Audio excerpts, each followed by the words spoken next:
Assalamualaikum warahmatullahi wabarakatuh. Halo sahabat semua, saya rakyat biasa.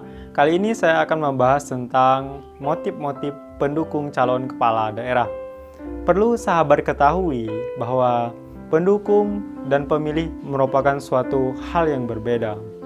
Perbedaan mendasar dari pendukung dan pemilih ini adalah jika pemilih sifatnya partisipan, orang yang dengan sukarela datang ke TPS untuk memilih tanpa ada motif-motif kepentingan. Pendukung, orang yang memilih dan mempengaruhi orang lain untuk memilih apa yang didukungnya, paslon yang didukungnya. Dari literatur yang saya baca, saya membagi ada 3 kategori motif-motif pendukung calon kepala daerah. Yang pertama, pendukung tradisional. Motif pendukung tradisional biasanya ada kaitannya kekeluargaan misalnya. Kemudian ada kesamaan suku. Kemudian ada kesamaan daerah. Maka dengan motif kesamaan suku, kesamaan daerah, kemudian ada hubungan kekeluargaan, maka pendukung ini memutuskan untuk memilih paslon tersebut. Kemudian yang kedua adalah pendukung rasional.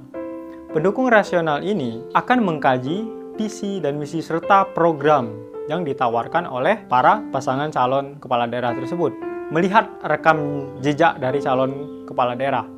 Kemudian mengkaji secara kritis semua calon kepala daerah, baru pendukung rasional ini memutuskan mana yang terbaik untuk didukungnya. Kemudian yang ketiga adalah pendukung kepentingan. Menarik kita kaji pendukung kepentingan ini. Pendukung kepentingan ini ditandai dengan motif kekuasaan. Misalnya, ingin mendapatkan jabatan, ingin mempertahankan jabatan, kemudian kepentingan kelompok, kepentingan partai politik. Yang kedua adalah proyek, ingin mendapatkan proyek, ada keuntungan bisnis, ingin mendapatkan keuntungan bisnis. Selanjutnya adalah ingin mendapatkan reward atau bagian. Setelah terpilih calon yang didukungnya nanti, maka seseorang tersebut akan menagih, bagian saya mana, bonus saya apa, dan sebagainya.